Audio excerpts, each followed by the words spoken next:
بيبدأ الفيلم في فينس بابالي وهو قاعد في المدرج مع أصحابه وبيتفرجوا على مباراة كرة القدم الأمريكية، وبيكون فينس في الوقت ده متضايق لأن فريق النسور اللي بيشجعه خسر كالعادة. وفي الليل بيروح فينس لأصحابه علشان يلعب معاهم كرة قدم في الشارع زي ما بيلعبوا دايما. ولما بيوصل فينس بيكتشف إن الفريق بتاع أصدقائه خسران، ورغم إن هو وصل متأخر لكن بيفرح أصدقائه جدا بحضوره، وده لأن فينس يعتبر أسرع واحد فيهم. ومع الوقت بيقدر فينس وأصدقائه إنهم يكسبوا الفريق اللي قدامهم، وبيفرحوا كلهم بالمكسب ده جدا. وبنشوف فينس بعد كده وهو داخل البيت وبتتفاجئ بيه مراته وهو متبهدل بسبب الماتش اللي كان بيلعبه في الشارع. وبنعرف ان فينس بيشتغل في النهار في مدرسه يومين في الاسبوع كمدرس بديل، وفي الليل بيشتغل في ورا علشان يقدر يحسن دخله. واتضايقت مراته جدا لما شافته داخل عليها بالمنظر ده في الوقت اللي ظروفه الماديه مش في احسن حالتها. وحاول فينس يعتذر لها لكنها اتعصبت عليه وفهمته انها مش راضيه على العيشه معاه وعايرته في فقره، وعرفته ان كل اصحابها متجوزين ناس اغنياء وعايشين معاهم احسن عيشه. وسالته انت شايف ان حياتنا كده كويسه؟ ولان فينس ما كانش اول مره يسمع منها الكلام ده فحاول يهديها وفهمها انه بيحاول يعمل اقصى ما عنده، وقال لها انه من بكره هيحاول يشوف شغل اضافي على امل ان الظروف تبقى احسن. وفي اليوم ده فينس فضل صاحي طول الليل من التفكير. وتاني يوم بيروح فينس المدرسه وبيكتشف ان في مدرسه بتشرح مكانه، وبينادي عليه المدير وبيعرفه انه حاول يتصل بيه لكن محدش كان بيرد.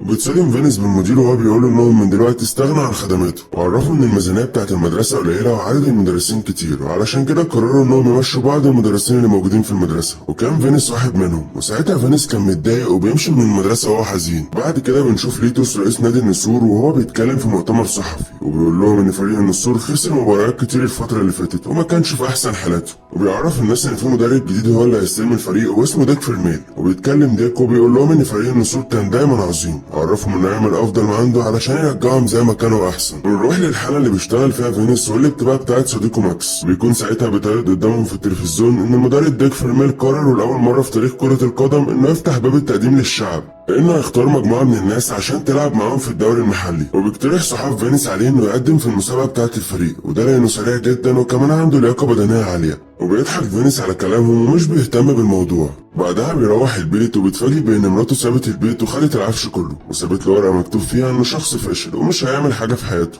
وانه هيفضل شخص فقير طول عمره، وطلبت منه الطلاق. وبيتعصب فينس جدا وبيفضل يكسر في كل حاجه قدامه، وبعدها بيقعد وهو حزين لانه خسر كل حاجه. وتاني يوم بيروح فينس البار وبيعرفه ماكس على جانيت، وبيقول انها قريبته وانها كانت عايشه في نيويورك، وفهمه انها هتشتغل معاهم في البار من النهارده. وبيتكلم معاه صديقه تومي بيحاول يقنعه انه يقدم في المسابقه، وبيقول له انها هتبقى فرصه كبيره وممكن عن طريقها يغير حياته للاحسن. وبعد كده بيروح فينس عند والد بوب وبيعرفه ان مراته سابت البيت وخدت العفش كله، وحكى له على اللي حصل. وبيقول له بوب انه كان عارف انها مش بتحبه في اقرب وقت وهتسيبه، وحاول يهون عليه وفهمه انه مش الراجل الوحيد اللي حالته الماديه وحش. وهنا حكى له فينس ان اصدقائه اقترح عليه انه يقدم في اختبارات فريق النسور، وبيقول له بوب مش هتخسر حاجه، وحاول يشجعه كمان انه يقدم في الاختبارات، وقال له فينس انه هيفكر في الموضوع. وبالفعل تاني يوم بيروح فينس وبيلاحظ ان في عدد كبير جدا من الناس موجودين هم كمان في المسابقه. ولما بيجي دور فينس في الاختبارات بيتفاجئ المدرب ديك بسرعته العاليه، وبيكون الحكام معجبين بيه جدا. ولما بيخلص الاختبار بيكون فينس قدام النادي وبيحاول يصلح عربيته علشان عطلت، وهنا بيجي له المدرب ديك وبيقول له ان تمرينه كان كويس جدا وفهم انه مبسوط من ادائه، عرفه ان هو الوحيد اللي كسب في الاختبارات. وساعتها فرح فينس بالخبر ده جدا. وبعد كده بيتكلم مع ماكس وبيديله فلوس علشان يسدد ديونه، وبيقول له ان هو فخور بيه وبيطلب منه يركز الفتره اللي جايه في اللعب وبس. وفي الوقت اللي هما بيتكلموا فيه بيجي صحفي علشان يسجل معاه علشان الناس تعرف مين هو فينس بابالي، وبيتحرك فينس وبيكون رافض في الاول لكن بيقنعه المذيع وبيقولوا انهم 10 دقايق بس، وبيوافق فينس وبيعمل معاه الحوار الصحفي. وبعد ما بيخلصوا بيوصل فينس جانيت للبيت وبيتعرف عليها اكتر، وبيكون في بينهم نظرات اعجاب. وفي الوقت ده بيكون ديك قاعد في بيته وبيجهز خطه اللعب بتاعه المباريات اللي جايه، وبتتكلم مع مراته وبتحاول تشجعه وبتقول له يعمل افضل ما عنده. وتاني يوم بيروح فينس النادي بتاع فريق النسور وبيعرفه عامل من النادي على المكان، وبيبدا التمرين. وبيكون الفريق كله متضايق عشان التمرين الصعب اللي المدرب ديك بيمرنهم عليه، وبيلاحظ فينس ان معظم زمايله مش طايقينه وبيحاولوا يضايقوه. وهنا بنعرف ان المدرب ديك اتحدى الفريق كله لما قرر يضيف واحد من عامه الشعب للفريق. ومش بس كده، ده كمان فهمهم ان فينس ممكن يلعب معاهم كلاعب اساسي في الفريق الفتره اللي جايه.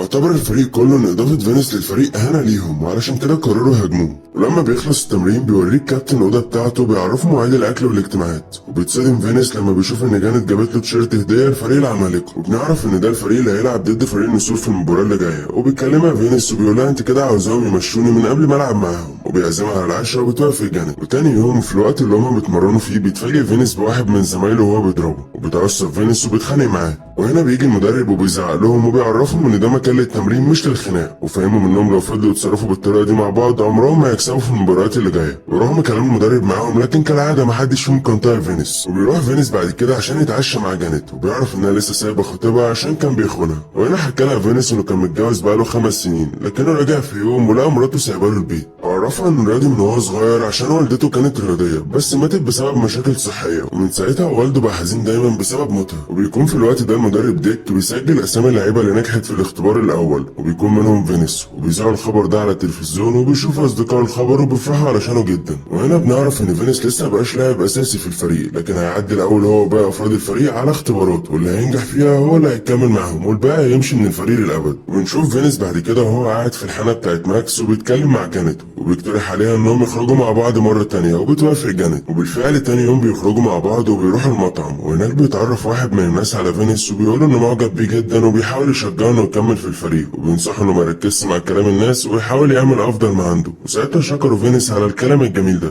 وبعدها قعد واتكلم مع جانيت وعرفها انه معجب بيها وحابب انهم يرتبطوا، لكن بترفض جانيت وبتقول انها مش عاوزه تدخل في اي ارتباطات. فهمته انها لسه خارجه من علاقه فاشله ومحبطه جدا الفتره دي، وبتستاذنه وبتمشي. وبيتضايق فينيس وبيحبط جدا. ولما بيرجع فينيس للاوضه بتاعته في النادي بيكتشف ان في واحد من زمايله في الفريق هيبقى شريكه في الاوضه واسمه داني، وبيساله فينيس يا ترى بقى انت كمان بتكرهني زي بقيه الفريق؟ وساعتها استهزأ داني بالموضوع وعرفه انه بيكره الناس كلها. وتاني يوم بنشوف المساعد بتاع المدرب ديك وهو بيتكلم معاه وبيقول له انه مش لازم يشد على اللعيبه وان لسه قدامهم موسم كامل على الدوري. وهنا رد عليه المدرب ديك وقال له انه ناوي يصفي من اللعيبه، وفي الوقت الحالي هو بيشوف افضل 5 فيهم علشان دول اللي هيلعبوا معاه في الدوري، لكن الباقي مش هيكملوا. فهمه انه عارف هو بيعمل ايه. ولما بيجي دور فينيس في التمرين بيكسب اللاعب اللي قدامه، لكن بيعترض ديك على طريقته وبيفهمه انه لازم يكون اسرع، وبيخليه يعيد التمرين تاني، وبيتغلب فينيس على اللاعب مره تانيه. وهنا بيديهم ديك استراحه. وبنعرف ان اخبار فينيس والفريق بتكون بتتعرض دايما في التلفزيون وبيشوفها كل الناس. وبعد التمرين بيروح فينيس لوالد بوب وبيكون محبط، وبيقول لبوب ان هو يرجع الشغل من تاني. واستغرب بوب من رد فعل فينيس وافتكر انهم رفضوه من الفريق بتاع كرة القدم،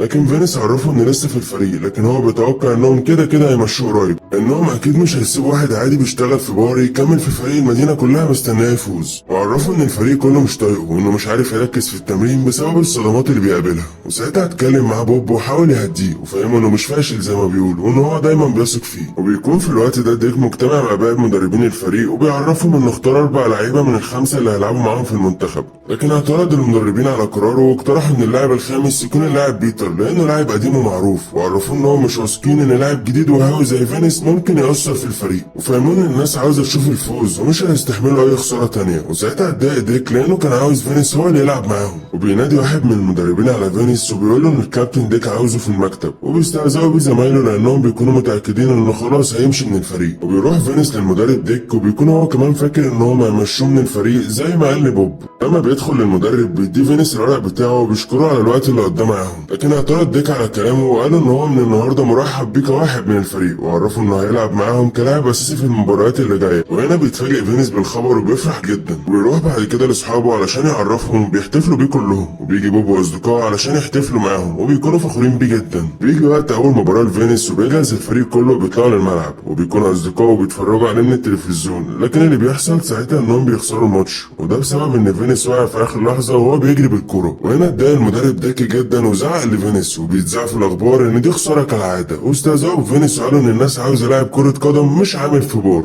وبيكون فينيس في الوقت ده حزين جدا بسبب الخساره، وبيروح لبيت جانيت وبيقول لها انه بيحبها ومش فارق معاه اي حاجه تانيه، وعرفها انه كان مهم بالنسبه له قوي انه يعترف لها بحبه ده، لكن بترفض جانيت وعرفته ان هي كمان معجبه بيه لكن خايفه تعيش نفس التجربه مره تانيه. وساعتها اتضايق فينيس جدا وسابها ومشي. وبيروح فينيس بعد كده عند الملعب اللي كان بيلعب فيه مع اصدقائه، وبيشوفوا صديقه جون وبيقول له يجي يلعب معاهم زي الاول علشان هم خسرانين، لكن بيرفض فينيس علشان عنده مباريات الاسبوع ده. وبيتضايق جون وبيسيبه وبيروح يكمل لعب. وبعدها كلهم بيتفاجئوا بفينيس وهو داخل علشان يلعب معاهم، وبيفرحوا كلهم انهم يلعبوا زي الاول، وبيكونوا مستمتعين وفرحانين جدا وبيقدروا انهم يكسبوا الماتش. وبيحاول جون يشجع فينيس وبيقول ان حتى لو المباراة اللي جاية هي اخر مباراة يلعبها مع فريق النسور فهو لازم يكسبها علشان خاطر اصدقائه وكل الناس اللي وثقت فيه. وبتحمس فينيس بالكلام ده جدا. ولما بيروح البيت بيلاقي جانيت مستنياه قدام الباب وبتعتذر له لانها كانت خايفة انها تدخل في علاقة تانية، وبتعترف له ان هي كمان بتحبه وموافقة انهم يرتبطوا. واتصدم فينيس من الكلام ده وفرح ساعتها جدا. وتاني يوم بنشوف المدرب ديك وهو بيتكلم الفريق علشان هيلعبوا الماتش قدام فريق العمالقة، وبيحاول يشجعهم علشان يعملوا كل اللي يقدروا عليه ويكسبوا الماتش. وبتحمس الفريق كله بكلام ديك، وبيقرر فينيس انه يثق في نفسه، وطلع الورقة اللي كانت مراته كاتباله فيها انه فاشل وعمره ما ينجح في حياته وقطعها. ودخلوا كلهم الملعب وكان الجمهور بيشجعهم، وكان في من وسط الجمهور اصدقاء فينيس وحبيبته جانيت. وبتبدأ المباراة بيجري فينيس بكل قوته علشان يوقع خصمه وياخد الكرة، وبينجح في كده فعلا وبياخدوا نقطة. وبيكون في الوقت ده بيتفرج عليه ابوه من البار بتاع ماكس، وبيبقوا كلهم فخورين بيه. ومع الوقت بيتعادل فريق النسور مع العمالقة، وبيجري فينيس بكل قوته علشان يوقع خصمه، وبالفعل بيمسك فيه بيوقعه، وبكده يبقى قادر فينيس انه يمنع اي حد انه يجيب فيهم نقطة زيادة. وساعتها بيحيي الجمهور وبيكونوا فرحانين وبيهتفوا باسم النسور، ودي بتبقى حاجة الفريق ما سمعهاش من زمان. وبتبدأ الجولة التانية وبيحاول الفريقين انهم يغيروا التعادل ده، لكن الفريقين كانوا بيحموا نفسهم كويس. وبيحس فريق العمالقة ان فينيس خطر عليهم فبيفضلوا يوقعوه. بيكون فاضل 8 دقايق على نهاية المباراة، وبنشوف ان كل ما فينيس يقاوم ويقوم يوقعوه تاني. كانت النسور مش عارفة انها تجيب نقطة تانية لان العمالقة بيقاوموا بكل قوتهم. وفي اخر جولة في الماتش بيغير فينيس الخطة في اخر لحظة. ساعتها ديك كان متعصب من اللي فينيس بيعمله لانهم ممكن يخسروا في اي وقت، لكن زمايله كانوا ابتدوا يثقوا فيه وعملوا زي ما قال لهم فينيس. وبيقدر فعلا انه يفلت من العمالقة، وبيجري وبيمسك اللي معاه الكرة وبيقع بيه، وبيقاوم بكل قوته وبيقدر انه يقوم تاني علشان يوصل لخط النهاية. وبيفضل فينيس يجري والعمالقة وراه على امل انهم يمسكوه، وبيشجعوا فريقه والجمهور كله. واخيرا بيوصل عند الخط، وبكده يكون فريق النسور قدر انه يكسب الماتش بفضل فينيس، وبيحيي كل الناس وبيكونوا كلهم فخورين بيه. من وقتها وبقى فينيس بابالي اشهر لاعب كرة قدم في امريكا.